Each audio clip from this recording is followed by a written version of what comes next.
नमस्कार। तापमान लाइव में आपका स्वागत है। मैं नुज़हत जहां।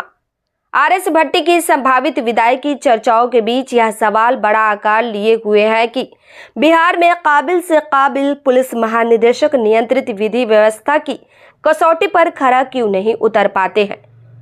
तापमान लाइव की इस प्रस्तुति में इसी सवाल पर चर्चा की जाएगी, लेकिन उससे पहले एक विशेष अनुरोध है। तापमान लाइव चैनल को किसी कारणवश आपने अभी तक सब्सक्राइब नहीं किया है तो इस वीडियो को देखने से पहले सब्सक्राइब अवश्य कर लीजिए। ऐसा कर लेने से तापमान लाइव पर सनसनी नहीं सच्चाई देखने सुनने में काफी सहूलियत होगी।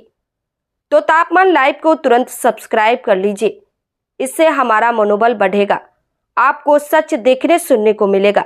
धन्यवाद। आइए अब मूल मुद्दे पर।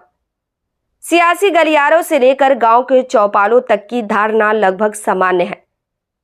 यह कि थाना से लेकर पुलिस मुख्यालय तक दीर्घकाल से जड़ जमा रखी अंदरूनी गुटबंदी और राजनीतिक हस्तक्षेप इसका सबसे बड़ा कारण है।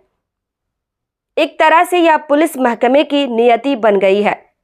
इससे निजात पाना नामुमकिन नहीं तो कठिन जरूर है।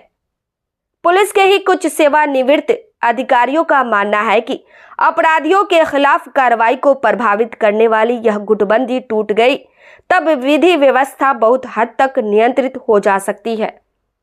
पर अमन पसंद वर्ग की चिंता यह है कि आरएस भट्टी के कार्यकाल में जब यह अदृश्य गुटबंदी नहीं टूट पाई तब आगे क्या होगा कोई नहीं बता सकता।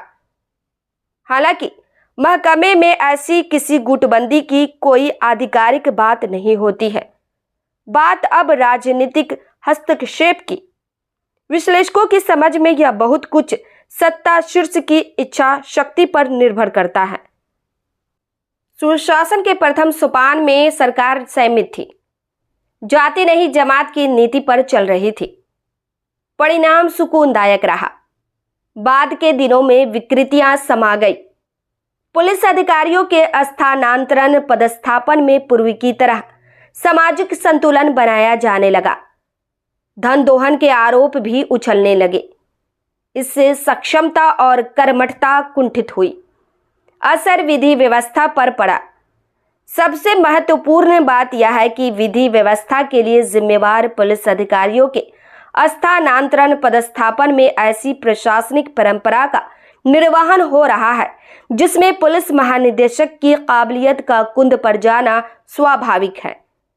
कांग्रेस के शासनकाल से ही हो यह रहा है कि पुलिस महानिदेशक के रूप में सक्षम समर्थ पदस्थापन तो कर दिया जाता है, पर उसके अनुकूल पुलिस तंत्र विकसित करने की छूट नहीं दी जाती है। आमतौर पर सत्ता शीर्ष या उनके सलाहकार रणनीतिकार ही पुलिस तंत्र खड़ा करते हैं, जिनके अपने सामाजिक एवं राजनीतिक स्वार्थ होते हैं। फिर सारा कुछ सत्ता शीर्ष के भरोसेमंद अधिकारियों का गुट विशेष करता है। परिणाम स्वरूप पुलिस महानिदेशक की काबिलियत पुलिस मुख्यालय में सिमट कर रह जाती है। सत्ता शीर्ष पर उनके सलाहकार रणनीतिकार इससे इनकार कर सकते हैं, पर अनियंत्रित विधि व्यवस्था को लेकर सामान्य समझ यही है।